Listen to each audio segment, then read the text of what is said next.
நடுவில் வந்து ஒரு துபாய் போனபோது கூட மிகச்சிறந்த டயட்டில் அழகாக எதுவுமே சாப்பிட மாட்டேன்னு சொல்லிட்டு ரொம்ப பர்ஃபெக்டாக இருந்தார். சரி உடம்பு சரியாயிடுச்சு மீண்டு வந்துடுவார் நிச்சயமாக நம்பிட்டு இருந்தோம் எல்லாருமே. பட் திடீர்னு ஏதோ ஒரு உடல்நிலையில் ஏதோ ஒரு பிரச்சனை வந்து திடீர்னு மாதிரி ஆயிடுச்சு. மிகப்பெரிய ஷாக் எங்களுக்கு எல்லாமே. ஏன்னா ரொம்ப டவுன் டு எர்த் பழகக்கூடிய ஆள், அவ்வளவு அன்பாகவும் அவ்வளவு மரியாதையாகவும் நடக்க தெரிஞ்ச ஒரு அருமையான மனிதர் அவர். பேரிழப்பு குடும்பத்துக்கு கண்டிப்பாக அந்த குடும்பத்தோடு நாங்கள் எல்லாரும் உறுதுணையாக இருப்போம். அவருடைய ஆத்மா சாந்தி அடைய வேண்டும். மனசு ரொம்ப கஷ்டமா இருக்கு. ரொம்ப கஷ்டப்பட்டு இந்த இடத்த அடைஞ்ச ஒரு அண்ணன் மதுரையில் ஆரம்பிச்சு அபிநயாவில் ஆரம்பிச்சு அப்படியே கொஞ்சம் கொஞ்சமாக சின்னத்துறை மூலமாக இன்னைக்கு வண்ணத்துறை வரைக்கும் வந்து உலக தமிழர்கள் மத்தியில் எல்லார் மனசுலையும் நீங்காத இடம் பிடிச்ச அண்ணனுடைய மறைவு கலை உலகத்திற்கும் தமிழ் மண்ணுக்கும் மிகப்பெரிய மறைவான வார்த்தை வரல. சந்தோஷமாக வாழ வேண்டிய நேரம் இது. வந்து இப்போ தான் பேரன் பிறந்திருக்கிறான், அவனை தூக்கி கொஞ்ச வேண்டிய நேரம். இந்த நேரத்தில் அண்ணனுடைய மறைவு வந்து வார்த்தையில் சொல்ல முடியல. என்னுடைய ஆழ்ந்தவங்களை நான் குடும்பத்துக்கு தெரிவிச்சுக்கிறேன். நம்மளுக்கு பின்னாடி நம்ம குடும்பத்துக்கு நம்ம தான் அப்படின்னு நினைக்கிறவங்க எல்லாருமே தயவு செய்து குடியை குறைச்சிக்குங்க அப்படின்ற வேலையை நான் வேண்டிக்கிறேன். பட் ஒவ்வொரு கலைஞனும் ஒவ்வொரு வடிவத்தில் மக்களை ஈர்ப்பதில் இல்லை சந்தோஷப்படுத்துறதில் கவனம் செலுத்துவான். பட் அந்த வகையில் வந்து அண்ணன் ரோபோ சங்கர் அவர் வந்து எத்தனை லட்சக்கணக்கான பேர் இருந்தாலும் அவங்க எல்லாத்தையும் தன்பால் ஈர்க்கக்கூடிய ஒரு மிகப்பெரிய சக்தி அவருக்கு இருந்தது. பட் அவர் இந்த அளவுக்கு உயர்ந்திருக்காருன்னா சும்மா ஈஸியாக ஒரு நாளோ ஒரு வருஷத்துலேயோ வந்தது கிடையாது. பல வருட போராட்டங்களுக்கு பிறகுதான் அவர் அந்த தன்னுடைய ரோபோ அப்படிங்கிற ஒரு ஸ்டைல் மூலியமா மக்கள்கிட்ட கொண்டு போய் சேர்த்து தன்னை யாருன்னு தனியாக அடையாளப்படுத்திருக்காரு. அவருடைய மறைவு இந்த குறைந்த வயதில் மரணம் என்பது தவிர்க்க முடியாதது. இருந்தாலும் அவருடைய ஆத்மா சாந்தி அடையணும். அவருடைய குடும்பத்தாருக்கு ஆழ்ந்த இளமை தெரிவித்துக் கொள்கிறேன். ரோபோ சங்கரனை வந்து ஒரு நடிகர்ன்றதை மீறி எங்கள் எல்லாருக்கும் ஒரு அண்ணா மாதிரி, நான் சினிமா ட்ரை பண்ணுற காலத்துலேருந்து நாங்கள் ஒரு ரோல் மாடல் மாதிரி பார்த்த ஒரு மனுஷன். எந்த ஃபங்க்ஷன் போனோம், எந்த ஸ்டேஜில் போனோம் எல்லாருமே அவ்வளோ சந்தோஷப்படுத்திட்டு நான் சொல்லும்போதே புல்லரிக்குது எனக்கு. எங்கே பார்த்தாலும் ரோபானா அவ்வளோ அன்பாக எல்லாருக்குமே அவ்வளோ லவ்வோடு இருப்பார். அண்ணாவோட மறைவு வந்து உண்மையாகவே பயங்கர கஷ்டமாக இருக்குது. அண்ணா உடம்ப நான் நடுவில் நல்லா உடம்ப சூப்பராக மாறி அண்ணா நல்லா போயிட்டு இருந்தார். திரும்ப அண்ணா வந்து உடம்ப கொஞ்சம் கவனிக்காமல் விட்டார்.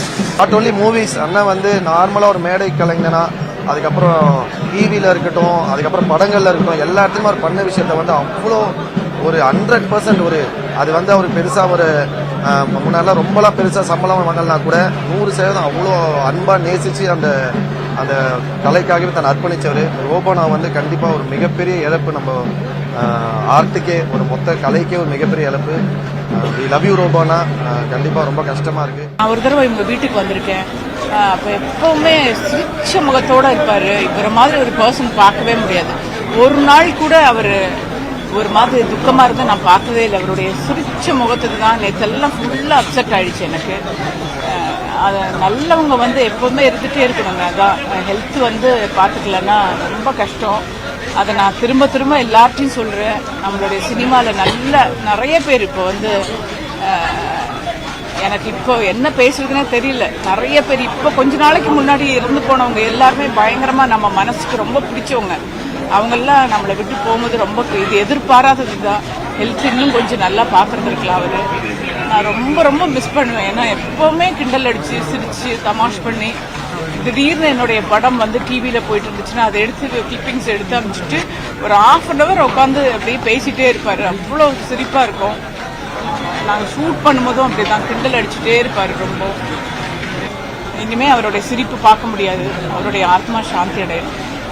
டிவி திறந்தாலும் ரோபோ சங்கரனை வந்து மக்களை சிரிச்சு வச்சுட்டு இருந்தவர். இன்னைக்கு அவர் குடும்பமே இன்னைக்கு அழுதுட்டு இருக்கும்போது எனக்கு உண்மையிலே கஷ்டமா இருக்கு. ஏன்னா ஒரு சமீப காலமா கேப்டன் மறைவுக்கு பிறகு தினம் எப்பயுமே கேப்டன் ஆலயத்துக்கு வந்து குடும்பத்தோட வந்து அவங்க அன்னதானம் கொடுக்கறதோ இல்லை அப்போ எங்களோட சேர்ந்து அன்னதானம் கொடுக்கறதோ எங்களோட சேர்ந்து சில விஷயங்கள் பேசுறதோ அடிக்கடி வந்துட்டு இருந்தாங்க. ஒரு சமீப காலமா ரொம்ப க்ளோஸ் ஆயிட்டார் அண்ணனும் இந்திரா அவங்க பொண்ணும் அவங்க ஒய்ஃப் எல்லாருமே. ஆனா இன்னைக்கு இது பாக்குறப்போ ரொம்ப கஷ்டமா. ரோபோ சங்கர் அண்ணன் முதல்ல ஒரு ஃபேமஸ் ஆன வந்து ரோபோ மாதிரி நடிச்சது. பிறகு ஒரு தனியார் தொலைக்காட்சியில வந்து கேப்டன் போல நிறைய வாட்டி நடிச்சு அவர் வந்து ஒரு பெரிய ஒரு காமெடியன் லெஜெண்டா அவர் உருவாக்கிட்டு இன்னைக்கு நம்ம கூட இல்லாத உண்மையிலே கஷ்டமான விஷயமா நான் பாக்குறேன். நிச்சயம் அவங்க குடும்பத்துக்கு கண்டிப்பாக எங்க குடும்பம் சார்பாக ஒரு அண்ணனாவோ தம்பியாவோ நாங்க வந்து துணை நிற்போம். இந்திராவும் சரி, அவங்க அக்கா, அவங்க ஒய்ஃப், அவங்களுக்கும் சரி. ஏன்னா இன்ஸ்டாகிராம்ல தொடர்ந்து அவங்க ஒய்ஃப் எனக்கு டெய்லி எனக்கு மெசேஜ் அனுப்புவாங்க. ஏதாச்சும் ஒன்று எதுவாக இருந்தாலும் எனக்கு சப்போர்ட் பண்ணி எனக்கு பேசிட்டு இருப்பாங்க. அதனால எனக்கு ரொம்ப கஷ்டமா இருந்தது. இதை எனக்கு பார்க்கவே முடியல. எனக்கு என்ன சொல்றதுனே தெரியல. கண்டிப்பா அவங்க குடும்பத்துக்கு, கேப்டன் குடும்பம் கண்டிப்பா மிகப்பெரிய ஒரு சப்போர்ட்டா நாங்கள் இருப்போம். நேரத்தில் சொல்லிக்கிறேன், தயவு செஞ்சு எல்லாருமே ஹெல்த்தை பார்த்துக்கோங்க. ஏன்னா எல்லாரும் கஷ்டப்பட்டு சினிமாவில் வரணும்னு எல்லாரும் வந்துடுறீங்க. அது வரும்போது எல்லாத்தையுமே இழந்துடுறாங்க. ஒரு பிரதரா எல்லாருக்குமே நான் சொல்றேன், தயவு செஞ்சு ஹெல்த்தை பார்த்துக்கோங்க. ஏன்னா வெறும் 46 தான் ஆகுது அண்ணனுக்கு. எனக்கு என்ன சொல்றதுனே தெரியல, ரொம்ப கஷ்டமா இருக்கு. எல்லாரும் நம்மளை சிரிக்க வச்சது நம்ம கூட இல்லை. தயவு செஞ்சு எல்லாம் ஹெல்த்தை பார்த்துக்கோங்க. எனக்கு இது மாதிரி என்ன சொல்றதுன்னு தெரியல.